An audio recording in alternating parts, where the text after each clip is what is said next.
Well, let's start with a little bit about your story before the children and before them. So I started when, I suppose my biggest break was when I was 22 and I did Casualty.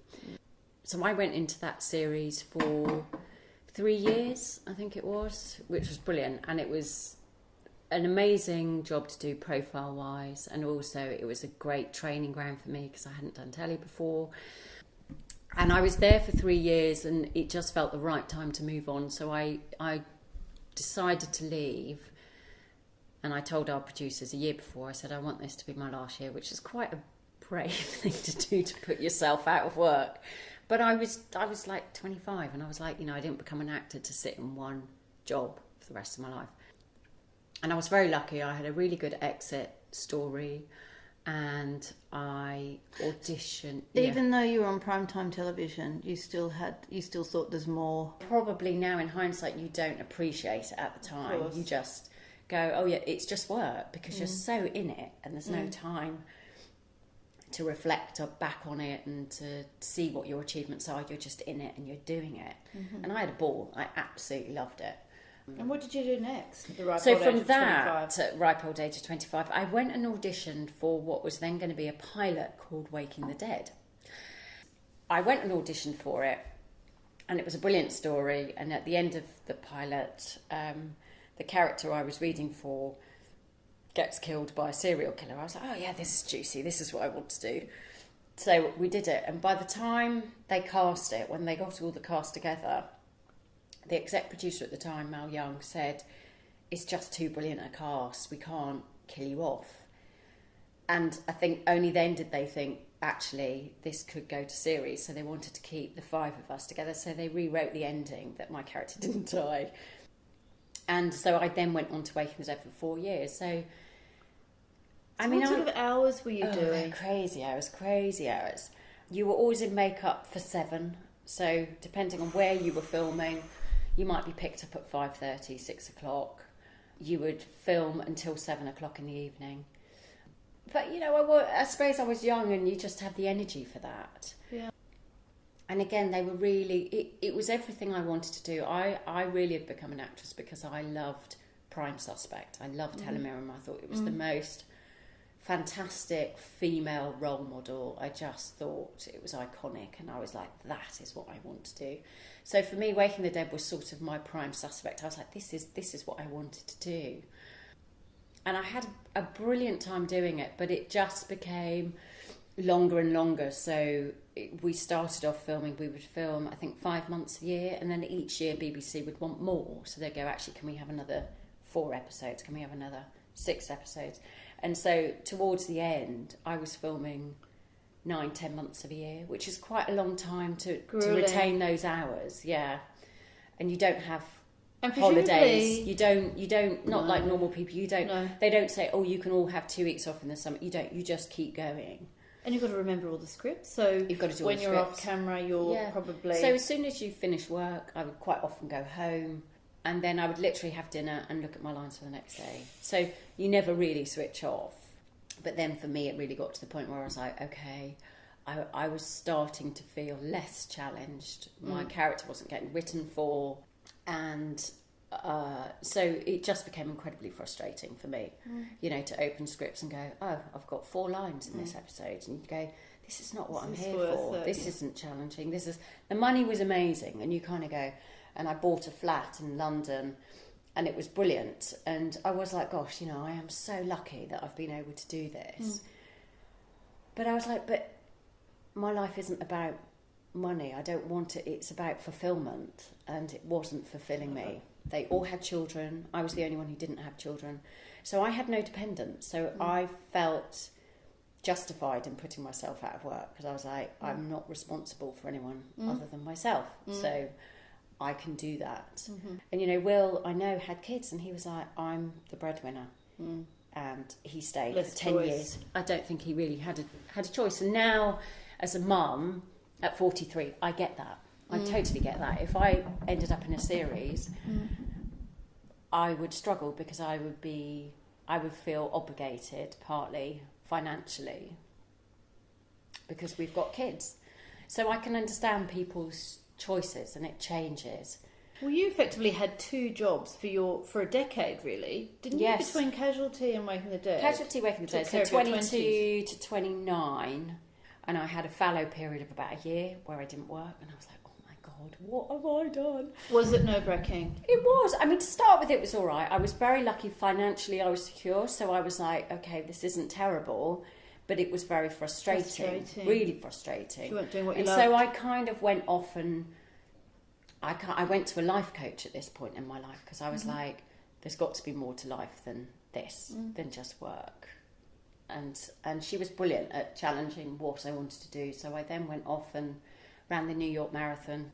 I wanted to run a marathon, I wanted to buy a house, and I wanted to meet someone who I could potentially marry and have kids.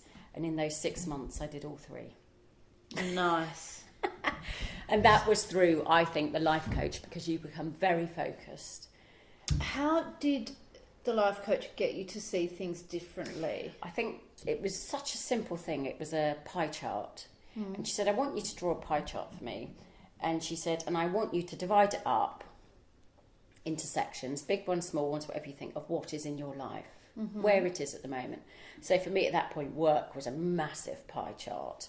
You know, family was a small bit, friends was a small bit, hobbies was a small bit. And she went, right, now looking at that, what do you want? How do you want to change? Cut it up.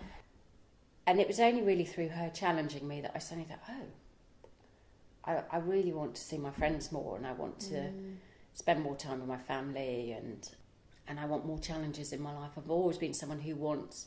I'm very goal-orientated, which is why things like marathons and things like that work for me, because I'm not really someone who wants to just go to the gym, but if I've got something to work towards. That works for me. Yeah. So it was really helpful seeing it on paper. And then it came about... Just literally, she was like, what sort of things would you always like to do? I said, well, really interested in interior design. I'd love to do my own house. I'd love to do this. I really want to have children at some point, so I want to meet someone. And it was fascinating. So when I wanted to buy a house, she was like, well, what steps do you need to do in order to do that? And so you break it down into sort of almost times of how long something would take you to do so. I'd be like, well, I need to phone estate agents and register with them. How long would that take me? Probably 20 minutes. So then you start writing it. So then in the day when you're faced, sometimes if I was at work or something and I'm like, oh, I've got a scene off, I've got half an hour, I would just get out my list and go, what can I do that's 30 minutes? Towards my goals. Yeah, and suddenly things start to happen. I love that. Because I think that the more intentional we can be about things, the more we unconsciously almost move towards them. Yes. And what I love about the life coach is that she gave you practical steps to make those things, which may have felt quite lofty and unachievable. Oh, yeah, they did. She brought them back to, this is what I can do in a half-hour chunk today to influence that outcome. And then you feel more in control. And let's face it, we all love to feel in control. A little bit in control. It's a little bit of a hackneyed term that the process is almost more important than the outcome. You had a really lovely process to get that's true. to those outcomes. Yeah. I'm a huge believer in fate, and maybe I have to be because of my work, that you learn to let things go when a job doesn't go your way. You have to believe that it's because something else is coming, otherwise you'd go insane. So I am a big believer in fate, and I think there were just reasons why it just was. I was shoehorning. I think you can try and shoehorn things and really force things, and they just don't. It's not the right time, and your energy's not quite right, and it's just not going to fit. And that's just exhausting. Yeah, and it's not gonna be enjoyable, and it's probably not going to be a good outcome. Certainly, when I was younger, I just chose to work. So when a job came up, I'd be like, "Yes, I'll do it." It's different now with kids because there's other factors, many other factors. I was working up until that point. I had a really quiet year, the year we got married. And this is why I say I'm a great believer in fate. Although it was quite stressful, financially it was like, Christ, we've got this wedding to pay for and I'm not working. But actually it allowed me to enjoy the planning, and I'm a big planner. I love all those sorts of, and I loved all of that. And I spent a lot of time with my mum and doing all those things. And it was just, a once in a lifetime experience. So actually maybe it was good I wasn't working.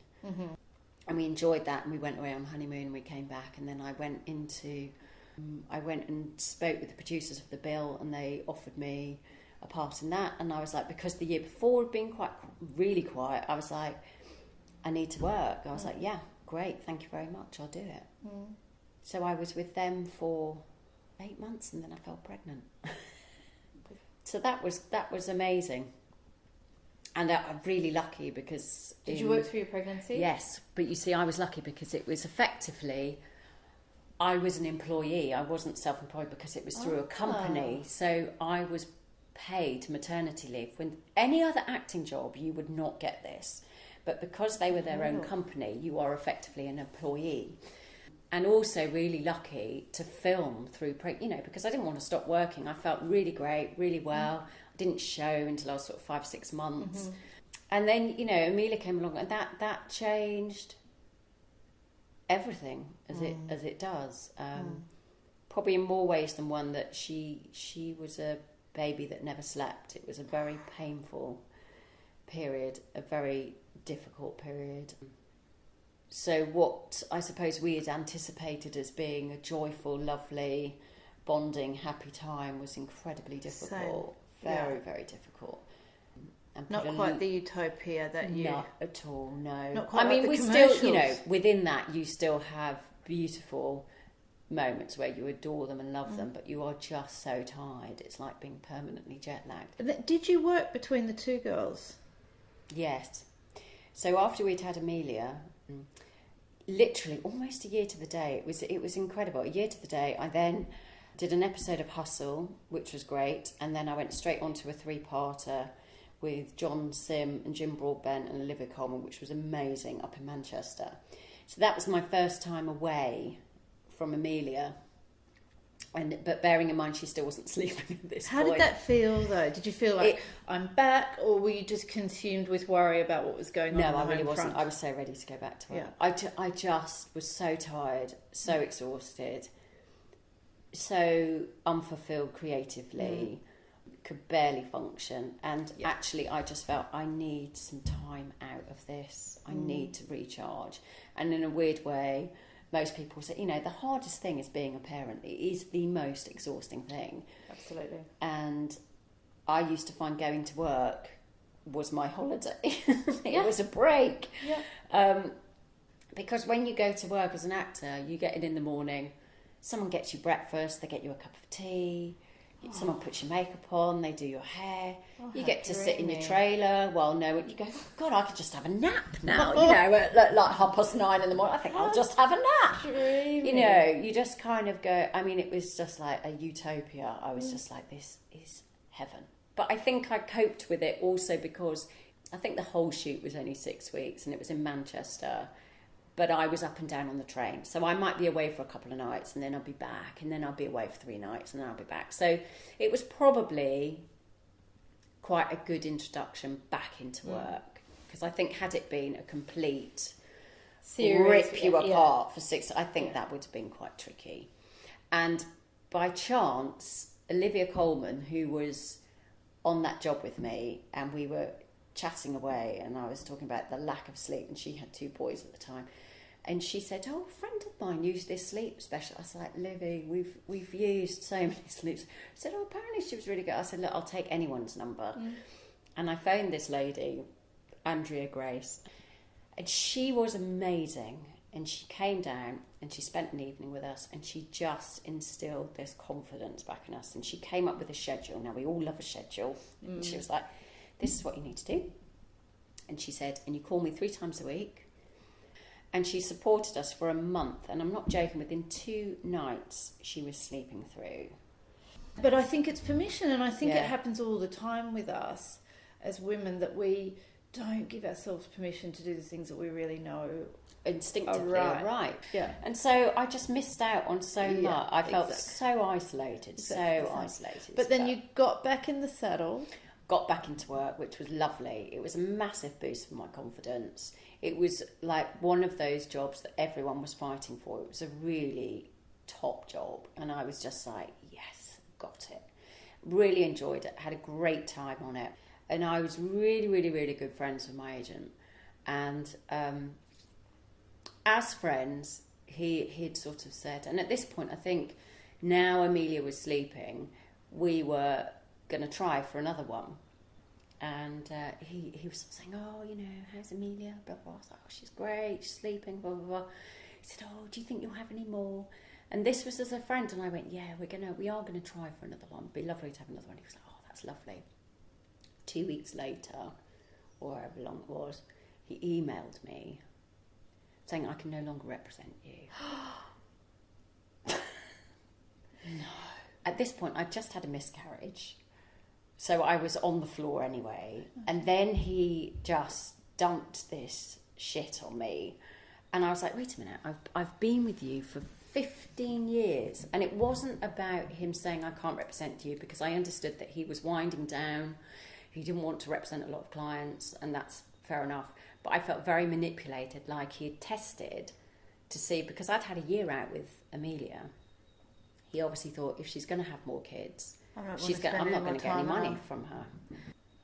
But it was the fact that he emailed me. I was like, no, you don't do that to a mate. You know, the politeness of doing that.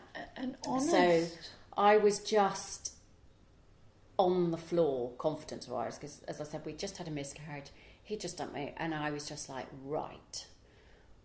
And it was great, actually, in a way. I was just, fuck you. Yeah. I'm going to go and do this. And he was like, I'd really like you to stay within the agency. One of the other agents would love you. And I just thought, I'm not giving you another penny. Absolutely not. And I went, that's really sweet. I said, can I just have a bit of time to think about this? And they were like, yeah. Straight away I went to other agents. But do you know what? In a lot of ways, it was the biggest favour, because I'd felt like we had got stuck. So I went and saw some agents. I got offers from 2, and one of them I really loved. And it sounds probably very sexist, but I don't care. She was a woman. She had 2 small children, and she just got it. And I adore her. She is so direct, but equally, whenever a job comes in, she's never assumed that I will do it. Whereas my previous agent was always like, this has been offered to you, you know. Actually lucky.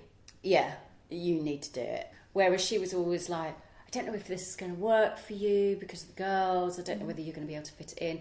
I always felt in control of making the decisions, which I never had done up until that point.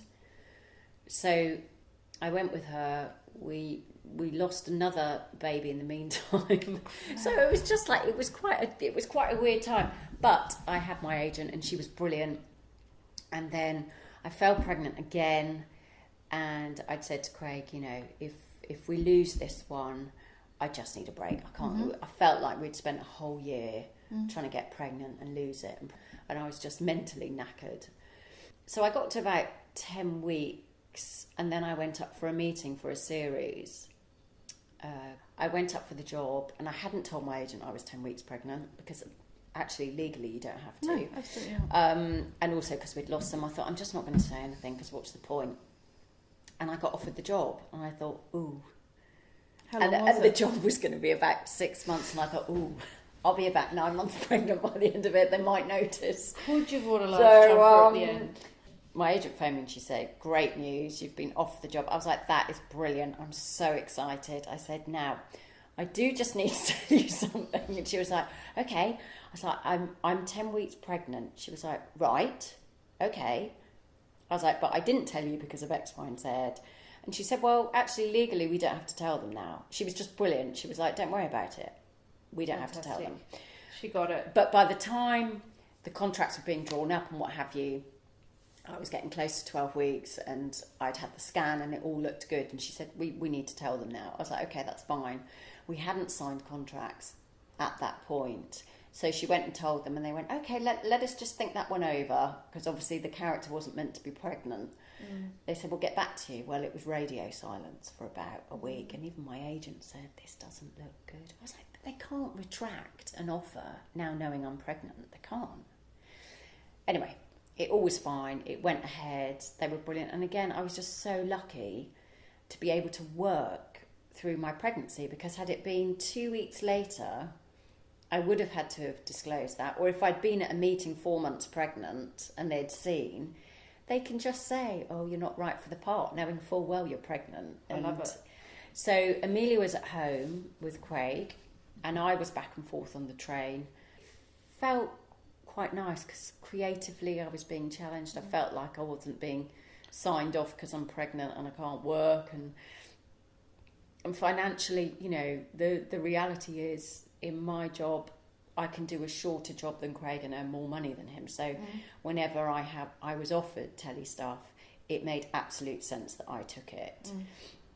And if Craig was only in a short job or whatever, he would normally stay and do the childcare. So we always kind of juggled it. We always spoke about it, and obviously if he was in a long job or a contracted, he couldn't. So we would, invariably my parents would come, but because it was quite broken up, it was like 2 days here, 2 days there, my parents could help out and it wasn't too much of a burden. I get a sense that you guys are incredibly disciplined about making choices that you then stick to, because it must be so tempting as creatives to think, if I could just go and I'm sure I could wedge that project in. I'll be completely honest, you know, if the most amazing job comes along, I will do it and work out the childcare. But unless it's really amazing, it's a case of, is it financially viable? If it's not, I don't really want to put the kids with someone they don't really know. I mean, that's the problem that we've always had being freelance. In some ways it's lovely because you get really quality time with the kids and then you can go off and do your thing. But the downside to that is we've never had consistent childcare. Our problem is always the emotional thing of, you know, who do we leave them with and who are they happy with? And you can't go off and work if you don't feel that isn't in place. You said something about, if I find a job I love, I will work out the childcare. Yes. When Evelyn was 15 months old, I went away on tour for 4 months. Now, I could It's like Queen Elizabeth. But it was because it was the most brilliant part. I was desperate to get back into theatre. I'd never ever toured, and I really loved the idea of playing in all these different theatres, and it was a great part. And Craig was like, well, and it was good money, and he was like, well, I'll stay with them. And so the fact that they were with him, I never worried. But I mean, that was crazy. I saw the kids 1 day a week. Yeah. You know, I mean, in a way, Evelyn probably wouldn't really have been aware, but I was aware that was quite hard. And then again, when she was she 2.5? When I went to Devon and I was doing coroner, I was away for 4 months. I mean, I was back and forward at weekends. But again, the only way I could have done that job was that Craig stayed at home. So we sacrificed finance for the children because he could go off and do a job, and then we spend some of that money on childcare. But actually, Craig's always wanted to be around, and he's wanted to be with the kids, and he quite enjoys that routine. Amazing. And then you've had the anchor, haven't you? So even when you were down doing the award-winning coroner in Devon, love your timing because it was through the summer, and I understand you were filming right on the coast. Oh, it was beautiful. And they offered you the entire wardrobe at the end, right? Yes. Oh, the perks. The perks of the job. But the point is that, okay, you went with the girls every night, but they knew when they were going to see it. So there was this anchor each week. And yes, I think there probably was, yeah. That's what I've seen with my own children, and you will know my dilemmas with childcare. With the best will in the world to have a reliable, steady source of care, that just hasn't worked out for one reason or another. Yeah. And that's been really difficult because the children haven't had the stability that I would have liked. But it was my choice was to go out and be and have that other part of me fulfilled. You have to. I think you do in order to be. I know for myself, in order to be a happy, present, interactive mum, I need to go and work and have my space. I am someone who's always been very happy in my own company anyway.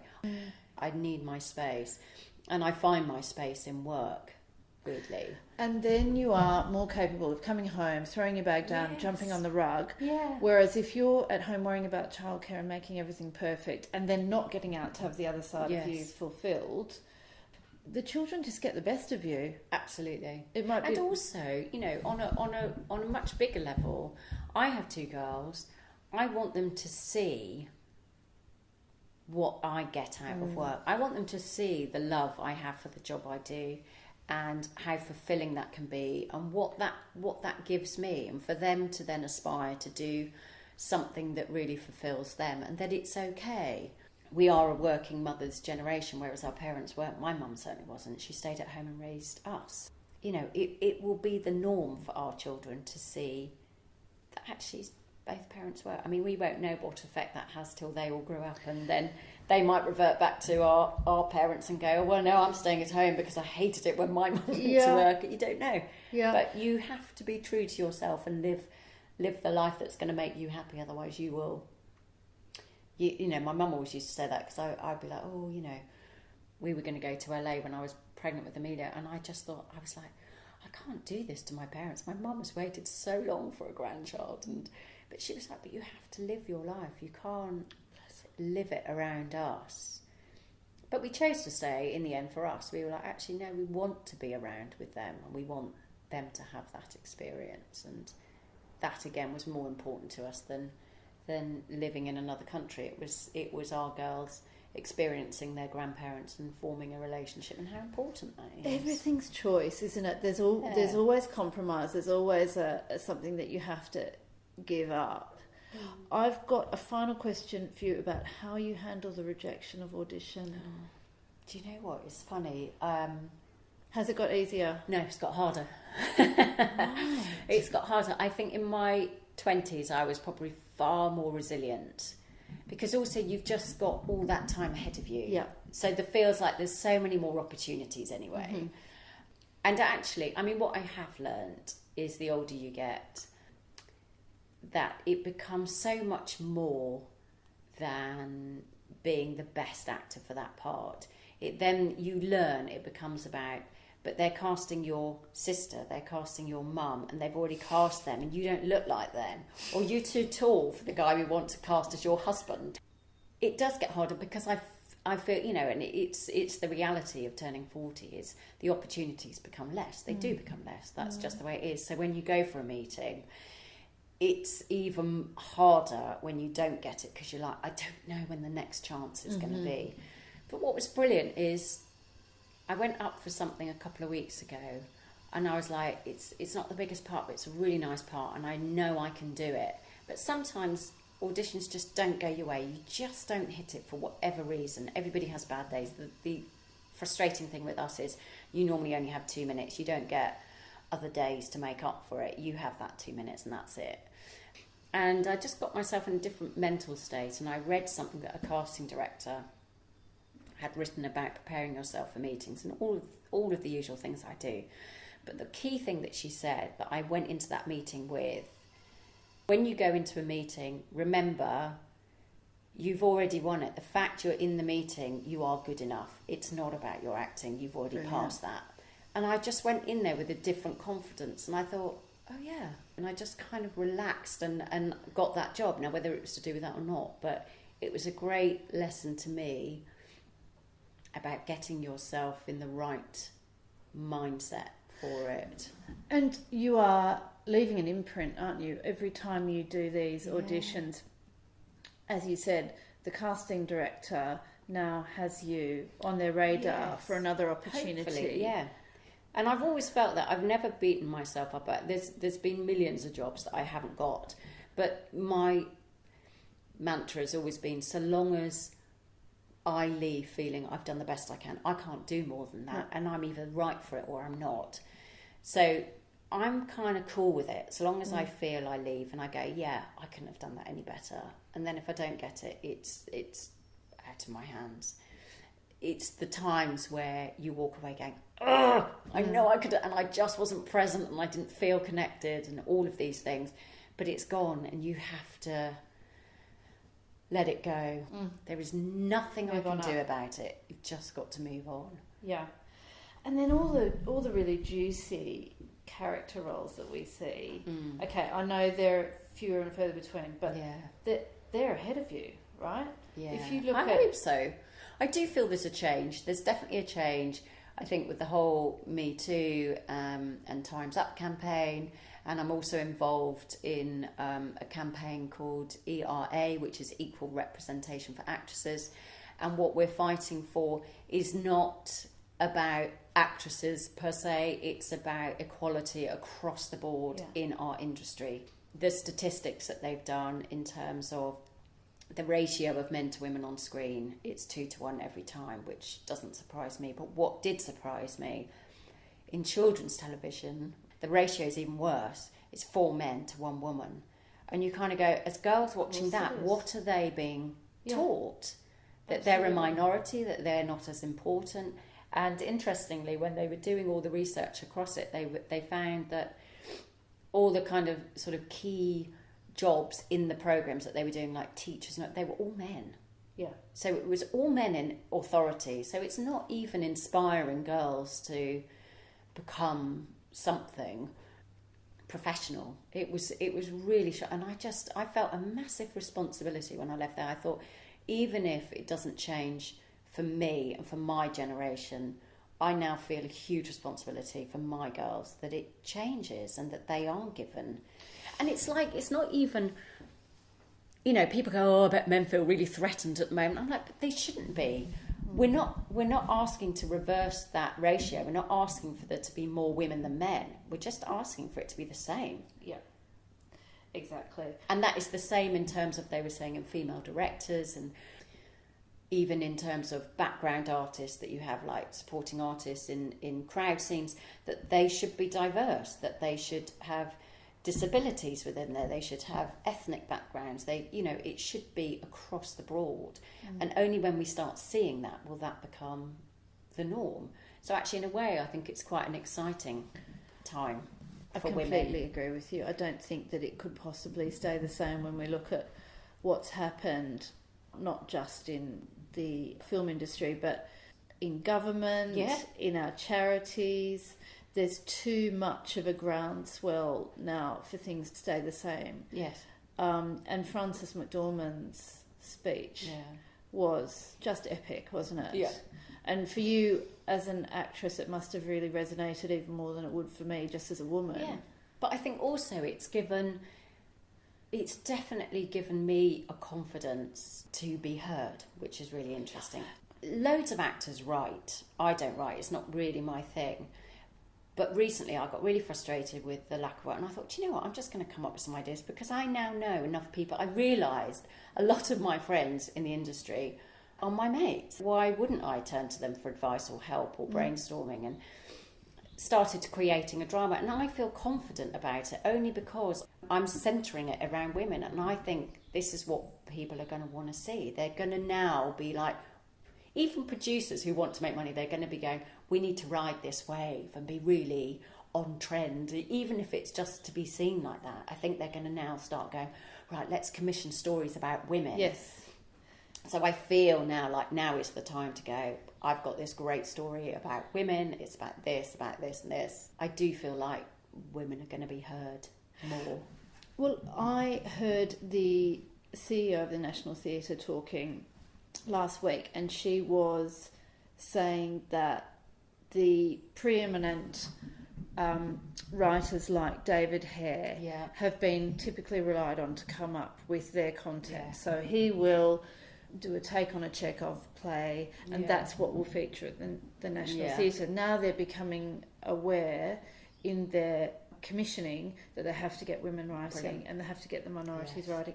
So it should be a really exciting time to see some fresh stuff coming up. And it's exactly the same that they were saying at the ERA launch, that there's not enough women writers, there's not enough, not that there are loads, they're just not being seen.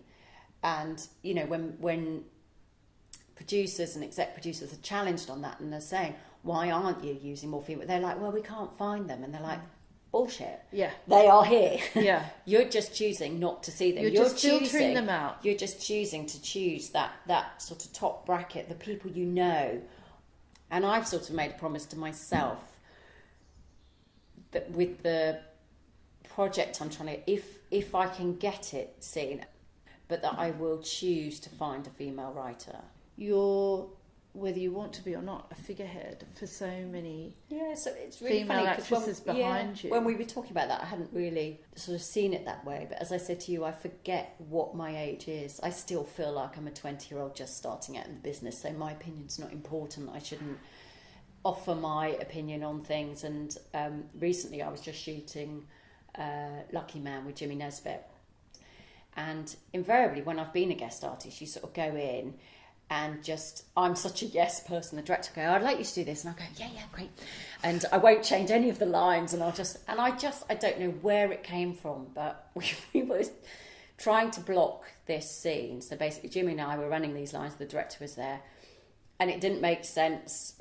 Something towards it didn't make sense. And I just said, well, what if you just sit there and I come and whisper it to you and then I leave, so you stay, so it stays with you? And they were like, oh, it's brilliant. So let's just get this straight. You're telling James Nesbitt how and to the director, act and how to hold not how to act, but I was suggesting how we might, lay out the scene. I say something quite nasty to him. I'm not going to stay there. I'm going to say it and go. And the director's like, oh yeah, that's great. Yeah, we'll do this. And it happened quite a lot. And I just, when I got home, I was like, God, was I really outspoken? I wonder if this is how actors end up directing, because I think I could do a much better job of this than the people who are telling me what to do all day. But it's a really fine line. My reputation as I know it is that I'm a nice person to work with. And so the difficulty is then that you end up becoming quite submissive, because you go, I want people to think I'm not tricky, and you think, are people going to see me as being quite brutal and tricky? And hopefully not, because I think there's a way you can conduct yourself. I'm about to start shooting a thing on ITV, and again, it's only a small part, but the makeup designer emailed me and just said, oh, any makeup you can't have, any thoughts on the look of the piece? And normally I'm like, no, it's fine, whatever, and I just let them do whatever they do.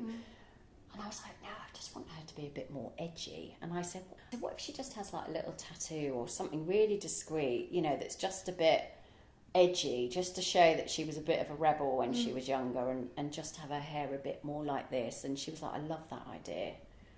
And I was just like, God, I really feel like I'm taking control. So I would challenge you and say that what's happening is that everybody around you creatively is benefiting from you just speaking up a little bit more about what, having the courage of your convictions, because you've been around for a while, you're highly accomplished, and people see that they can benefit from your wisdom, and you would never ever deliver it in an aggressive way. We all get too scared, don't we? We worry we're too much. And I've always really admired other actors who... I worked with an actor years ago. He played my husband. And I thought he was fascinating. We turned up on set one day, and he had like these tattoos. And I was like, oh, are they yours? He was like, no, it's for the character. And I was like, my God, he's given this like huge amount of thought. He was like, yeah, I really want to... And he had like these little bits of highlights in his hair. I mean, he'd really...